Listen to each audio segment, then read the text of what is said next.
ఎస్తేరు ఈ విషయం విని దిగ్భ్రాంతికి గురైంది. నేను రాజు దగ్గరకు ఎలా వెళ్ళగలను? పిలవకపోతే అది మరణశిక్ష అని చెప్పింది. ఆమె భయం నిజమే. రాజు ఆజ్ఞ లేకుండా అతని సింహాసనం దగ్గరకు వెళ్ళడం అంటే ప్రాణాల మీద ఆట. ఎస్తేరు దేవుని ప్రణాళికలో ధైర్యమైన రాణి. పర్షియా అనే మహా సామ్రాజ్యంలో అహష్వేరోషు అనే రాజు పాలిస్తున్న కాలం అది. అతని రాజ్యం ఎంతో విస్తారంగా ఉండేది. అనేక దేశాలు, అనేక ప్రజలు, అపారమైన సంపద. అతని రాజభవన్ గొప్పగా మెరిసేది. అతను తన మహిమను ప్రపంచానికి చూపించడానికి ఒక గొప్ప విందు ఏర్పాటు చేశాడు. ఆ విందు రోజులు కాదు, వారాలు కొనసాగింది. రాజులు, అధికారులు, సైనికులు అందరూ వచ్చి అతని శక్తిని, సంపదను చూసి ఆశ్చర్యపోయారు. ఆ వేడుక చివరి రోజుల్లో రాజు తన హృదయంలో ఒక ఆలోచన పెట్టుకున్నాడు. నా రాణి వస్తీ ఎంత అందంగా ఉందో అందరికీ చూపించాలి అని అనుకున్నాడు. అతను తన సేవకులను పంపించి ఆమెను పిలిపించాడు. కాని వస్తీ రాణి ఆ ఆజ్ఞను తిరస్కరించింది. ఆమె రావడానికి నిరాకరించింది. ఈ విషయం రాజుకు అవమానంగా అనిపించింది. అతని గర్వం దెబ్బతింది. రాజసభలో ఉన్న జ్ఞానులు కూడా చెప్పారు, రాణి ఇలా చేస్తే దేశమంతా మహిళలు తమ భర్తల మాట వినరు అని. కోపంతో రాజు వెంటనే నిర్ణయం తీసుకున్నాడు. వస్తీని రాణి స్థానంలో నుండి తొలగించాడు. కాలం గడిచింది.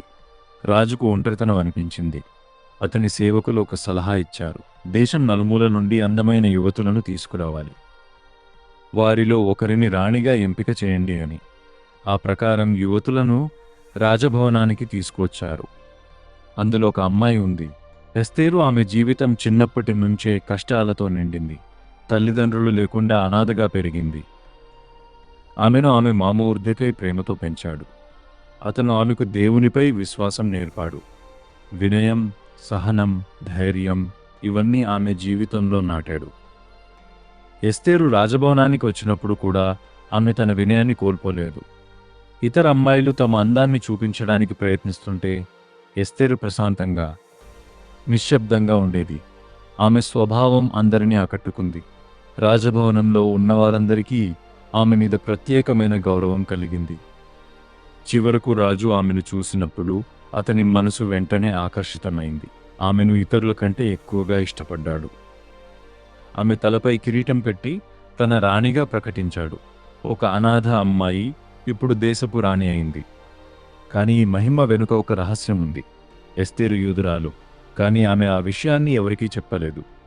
ఎందుకంటే మొర్దెకై ఆమెకు అలా చెప్పమని చెప్పాడు. సరైన సమయం వచ్చే వరకు వేచి ఉండాలని చెప్పాడు. ఇదే సమయంలో రాజభవనంలో హామాను అనే వ్యక్తి ఎదిగాడు. అతను చాలా గర్విష్టి. అధికారంతో పాటు అతని అహంకారం కూడా పెరిగింది. రాజు అతన్ని ఎంతో గౌరవించాడు. అందరూ అతన్ని చూసి నమస్కరించాలి అనే ఆజ్ఞ ఇచ్చారు. కానీ మొర్దెకై మాత్రం అతనికి నమస్కరించలేదు. ఎందుకంటే అతను దేవుని తప్ప మరెవరికీ నమస్కరించడు. ఈ విషయం హామానుకు అసహ్యంగా అనిపించింది.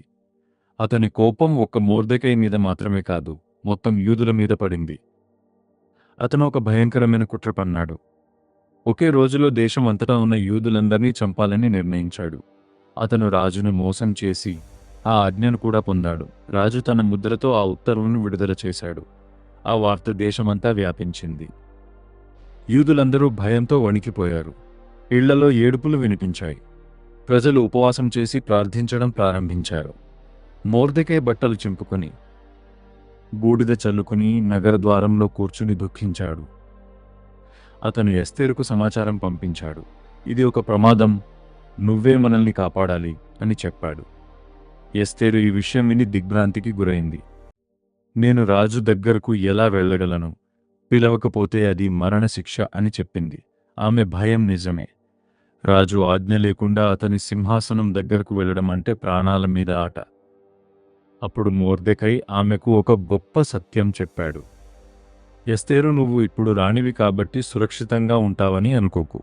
నువ్వు మౌనం వహిస్తే దేవుడు ఇంకెక్కడో నుండి రక్షణ ఇస్తాడు. కానీ నువ్వు ఈ సమయానికి ఈ స్థానం కోసం ఉంచబడి ఉండవచ్చు. ఆ మాటలు ఎస్తేరు హృదయాన్ని తాకాయి. ఆమె తన భయాన్ని పక్కన పెట్టింది. తన ప్రాణాల కంటే తన ప్రజల ప్రాణాలను ముఖ్యంగా భావించింది.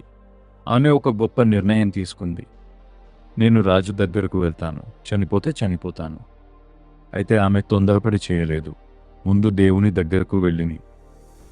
3 రోజుల పాటు ఉపవాసం చేయమని అందరికీ చెప్పింది. ఆమె కూడా ఉపవాసం చేసి ప్రార్థించింది.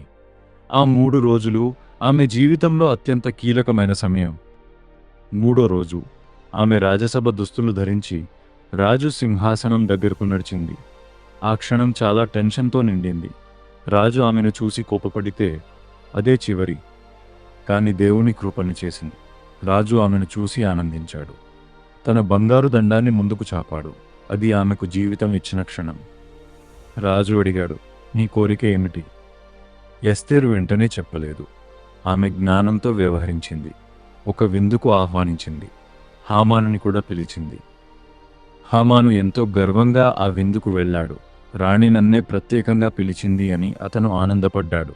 కానీ అతని మనసులో ఇంకా ద్వేషమే ఉంది. 2వ విందులో రాజు మళ్ళీ అడిగాడు. ఇప్పుడు సమయం వచ్చింది. ఎస్తేరు తన భయాన్ని పూర్తిగా విడిచిపెట్టింది. రాజా, నా ప్రజల ప్రాణం ప్రమాదంలో ఉన్నాయి. ఎవరో మనల్ని నాశనం చేయాలని చూస్తున్నారు.